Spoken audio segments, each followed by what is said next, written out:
years, I keep birds in captivity. I make them incapacitated for flying, and I doom them to never-ending boredom, or even worse, I sentence them to death by keeping them locked up. Is it nonsense to keep parrots at all once you have put them in a cage? This question could apply to every animal kept in a cage or in a locked space, but the answer is not clearly a yes. So if you are someone who is born with the urge to keep parrots for some reason and would like to get to know them as much as possible, then keep watching this video. I'm explaining the basics and giving an answer to the question which I've been searching for a long time. Is captivity a prison?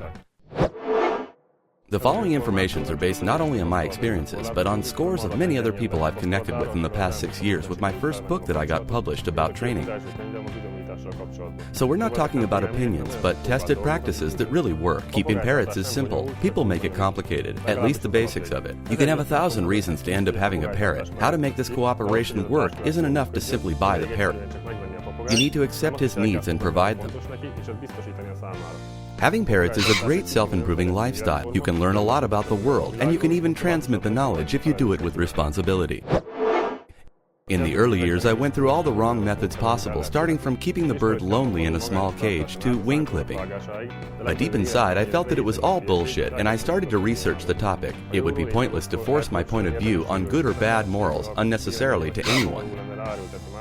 So the following statements aren't based on simple opinions or wrapped in any kind of fable. I don't know how we got to this point, but the way we keep parrots on average is basically animal abuse. Most people treat them the way they shouldn't be treated. These birds live with at least one partner, but most likely in a group of birds. They're very active, and they keep themselves constantly occupied in their natural habitat. And how do we keep them? In narrow spaces, lonely, without any activity provided.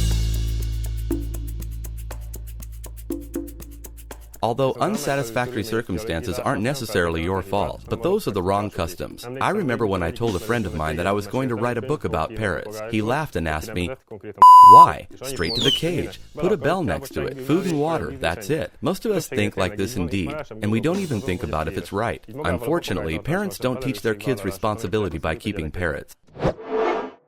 In the rest of the video, I'm going to expand on 3 topics, namely, why I keep the parrots the way I do. In this case, why no behavioral dysfunctions appear. If we don't keep them that way, these problems will occur. And what problems are they exactly? According to the Constitution of WHO, health is complex physical, mental, and social welfare, not simply the lack of illness or abuse.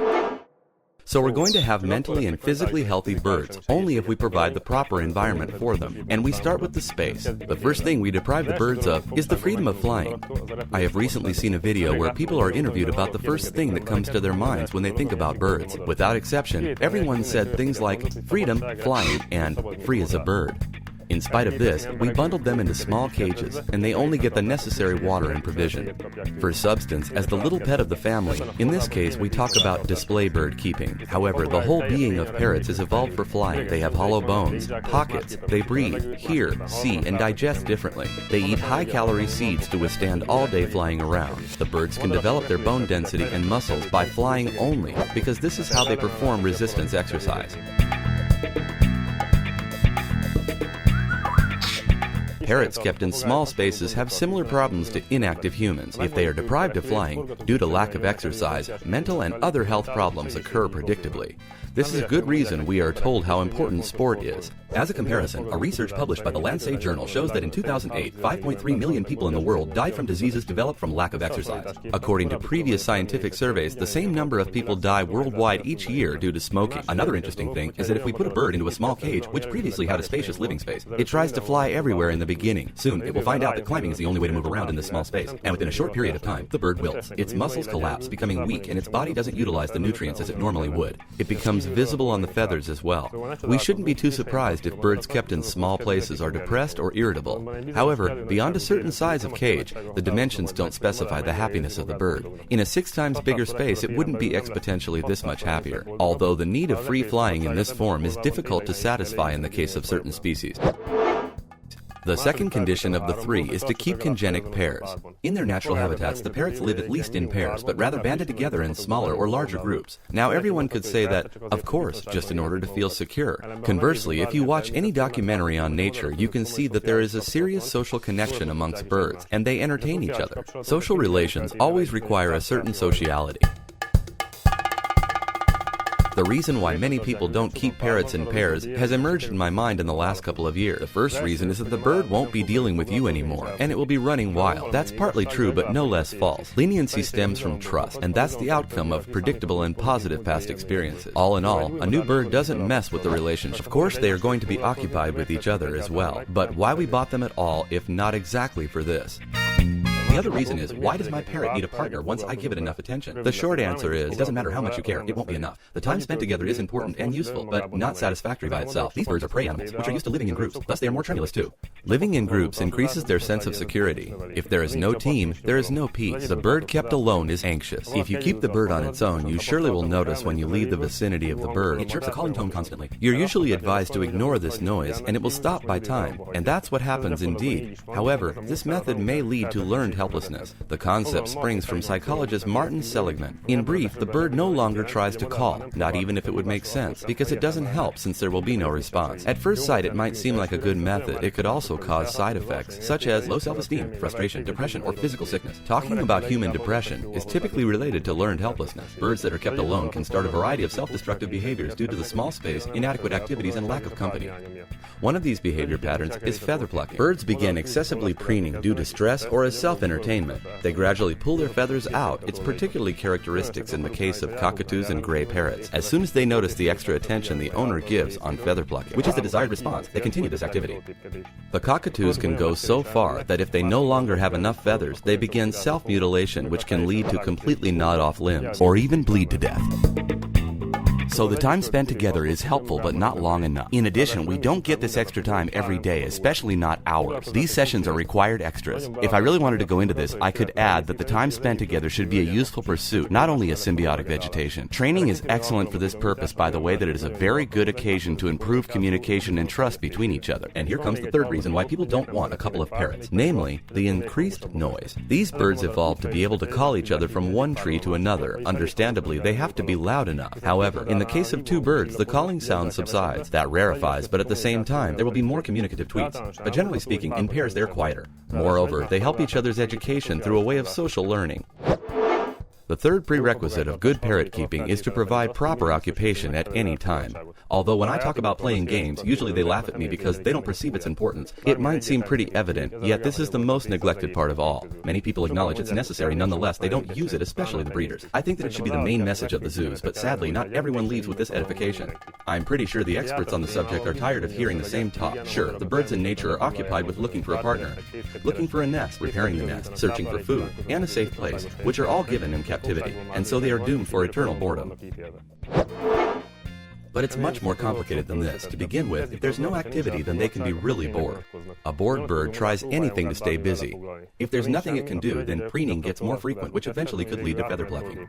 It can produce various stereotypical behaviors, which is something like biting your nails, clicking a pen, or wriggling your lock of hair during a boring school class. For them, it's confined to turning their heads and spinning monotonously, different sounds, or flying in circles in the aviary, or strolling on the perch.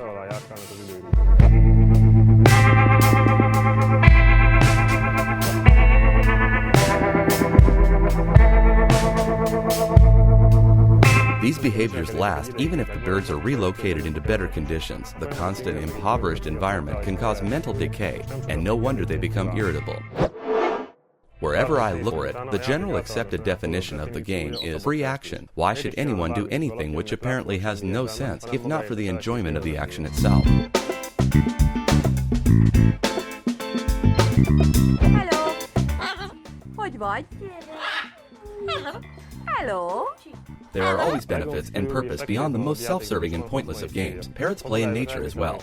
Enough to think about the Australian cockatoos and how they roll on the ground and swing on the pipelines. In New Zealand, the key is pick apart everything they can take apart. For evidence, it's enough to take a look at the aviary and how much they've gnawed off this bush already.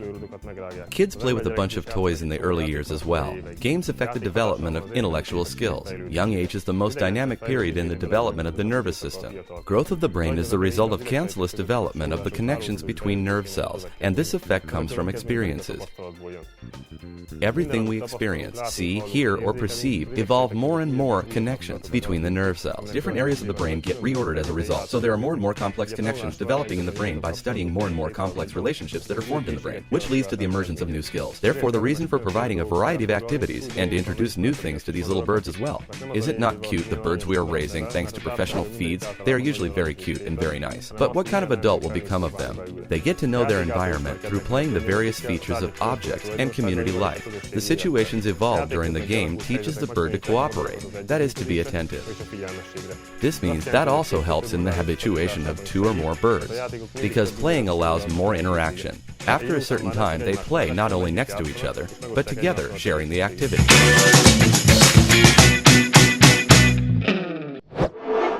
I mentioned already that increasing the space does not exponentially increase the well-being of the birds, even though there is opportunity to fly, and perhaps we have come to the most important part of the video. I'm sure you have experienced something like this when you fully delve into an activity, and everything around you almost eliminates. You concentrate on that task only, and you feel like time is flying. You are recharged, and the activity itself gives you joy. This kind of immersed state of mind related to work or hobby or anything else when you enjoy that specific action is called flow by Mihai Csikszentmihalyi. What is the meaning of life? How to achieve happiness? How to be happy in a life full of setbacks? Csikszentmihalyi was searching for the answers to these questions in most of his life.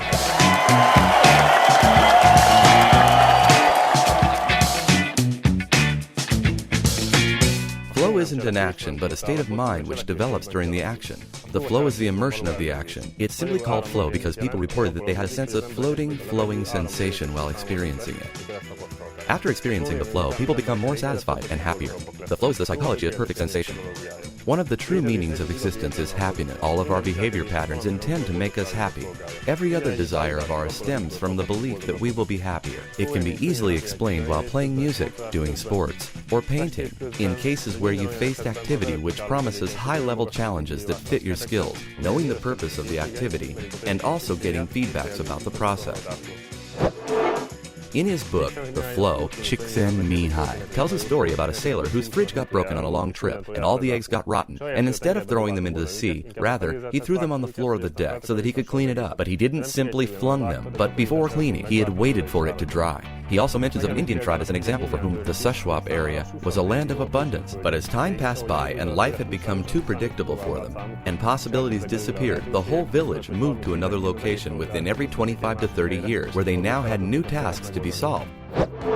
Initially, the concept of flow was treated as a synonym of playing. The reason is partly because literature related to phenomena similar to flow can only be found on the field of games. Actually, I think everyone instinctively tries to induce this state of mind because it usually can be experienced during those activities we do that we love. And generally, we do things voluntarily which we enjoy.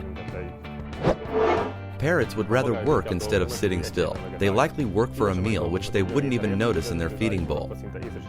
For example, the regular seed mix contains corn and carrot, and it's in front of them the whole day. They just have to pick it out of the bowl. And they don't touch it, but if you throw it on top of the birdcage, they will try to pick them all up immediately.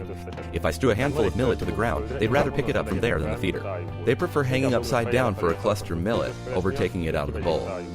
The experience of searching for food can be one motivation for birds. More likely they work hard to earn food, thus affecting their environment, rather than taking it away for free. And the same behavior can be observed during dressage.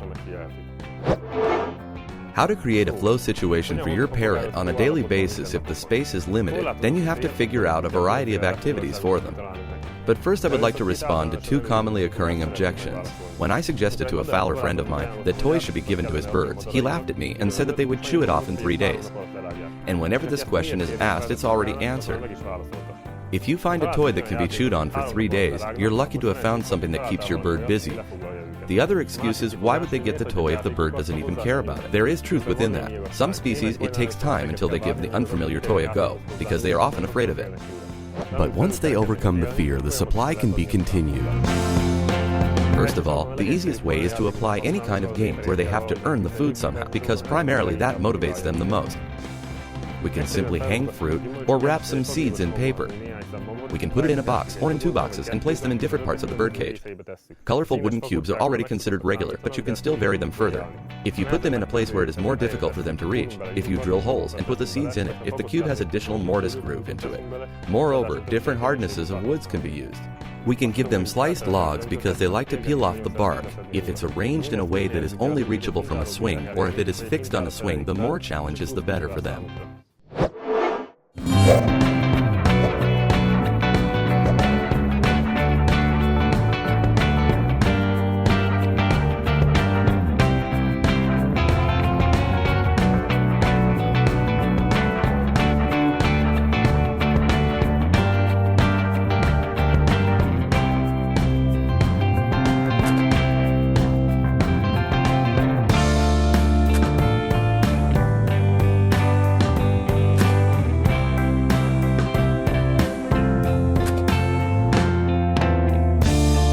As for the daily challenge given by the toys in question is how to install them easily and safely, since these are relatively often needed to be replaced. They require a safe, inexpensive, simple, and durable solution. Now, everyone must be tired of hearing what is dangerous to parrots and what is not. If you want to tie the toys to a rope, you would encounter a lot of negative aspects. First of all, it takes a long time to assemble a toy like that. Second of all, if chewing the rope itself is the game, it will quickly get chewed off and it will fall to the ground in the mud, which you will have to tie back again, and so on.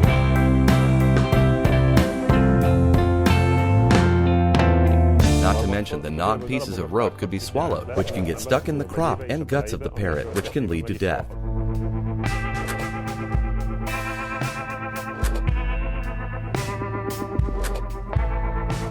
Fourth of all, the rope can be infected easily, especially if it gets dirty from the feet of the bird, from the excrement. It also can get moldy indoors.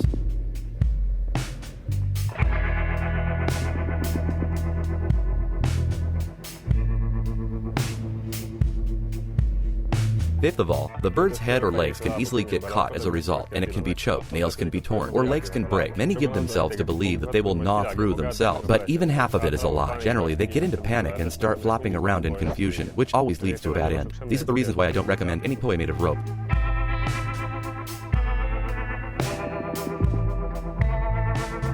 Don't use any metal components which can be swallowed. When detachable, they ingest it and die from metal poisoning. Many don't take this seriously, but parrots aren't as considerate as you imagine. Small metallic pieces are swallowed smoothly, just as useful small gravels for their digestion.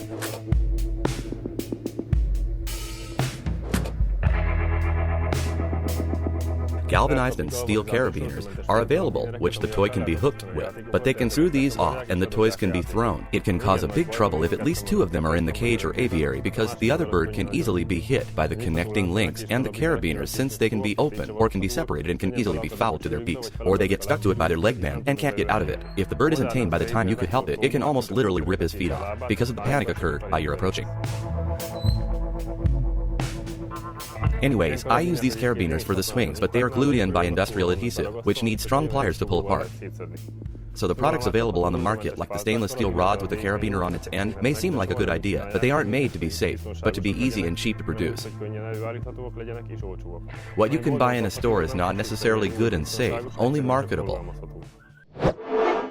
As a solution, I came up with a completely custom design construction, which I have very creatively named the Aviary Diamond.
criteria were to be economical, safe, simple, and persistent. Unlike its beta versions, birds can't remove it.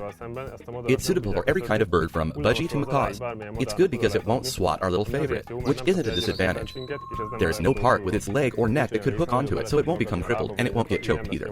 There is no part of it which they can remove and swallow. On any other similar contraption, there are parts in which the feet or nails can get stuck, and they can detach the pieces easily and can swallow them. As well, no plastic or detachable metal part should be used.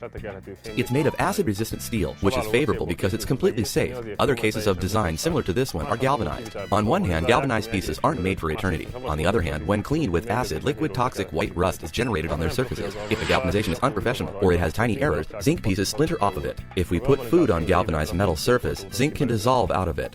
No one will store it in a cool, dry place. Even the food you hook on it is wet. But rain is wet too, just like vapor. Briefly, galvanizing refers to the process when iron is coated with zinc. These surfaces get corroded and rusty and damaged outdoors. It can get oxidized rapidly after a certain period of time. When you touch it, the oxidized layer sticks to your finger. The ending is welded, which is good because it's impossible to detach, and its ends are just perfect so the birds can't get hooked on it with their leg bands. It's easy to disassemble and clean, which is advantageous because it will save you a lot of time. The ending is sharp-edged, so the fruit can easily be hooked on it. This edge is hidden in the toy, so the birds can't hurt themselves. The stainless steel is everlasting, which means you only need to buy it once. Your aviary will be already rotted away from old age, and it's still going to sparkle like a jewel. This is a universal toy, which is good because your creativity is the only limit to what kind of new occupations you can come up with for your birds. I know that now you understand why you need this product and why you need it immediately, so you could click on the ordering button below the video right now. But wait a minute. During the brainstorming, I hung nearly 200 carabiners in various aviaries, and in the past 6 years, I heard of accidents related to old methods, and I have even seen a bird of mine bleeding to death because he cut himself on an outsticking piece of metal. Believe me, if something is detachable, it's always dangerous.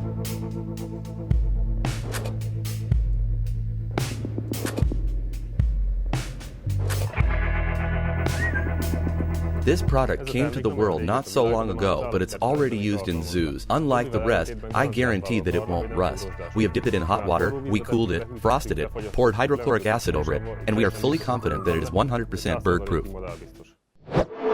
This is not an impermanent toy. You may spend $10 to $80 on other toys, but once they will be over and you can buy the next one. This will only be destroyed if you heat it up to 1370 Celsius degrees. It's easy to set up and to clean. You don't need to toil anymore with the ropes, which are dangerous to birds. I would be lying if I said I came up with such good stuff and I am not motivated by the profit. But in fact, I am as well. Actually, I invented this because I was looking for a solution that makes my birds happy and which I don't have to waste a half of my life on and a half of my salary if it needs to be replaced. I wished that birding was not another job after work, but a source of joy. We shot this video to spread all the little information that contributes to finding joy in birding, and it couldn't have been created if the profit was my only motivation. If there is a cheap and everlasting solution, why choose the expensive and dangerous one? I will not lie, there is no limited stock or fake expiration date. I don't urge you. I think there is no further argument needed beyond what has already been said. This thing is not urgent, but important, and in the long run, it's worth it to deal with things which are important, not urgent.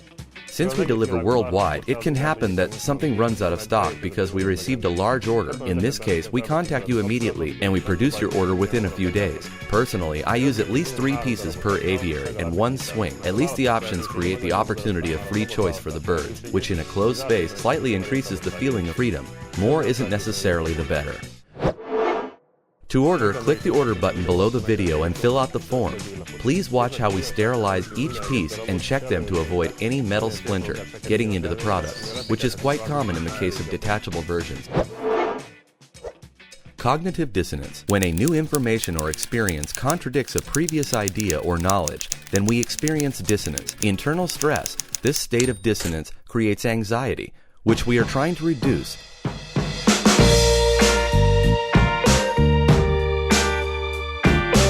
A wise man once said, "Who doesn't put it in is not even a real bird keeper."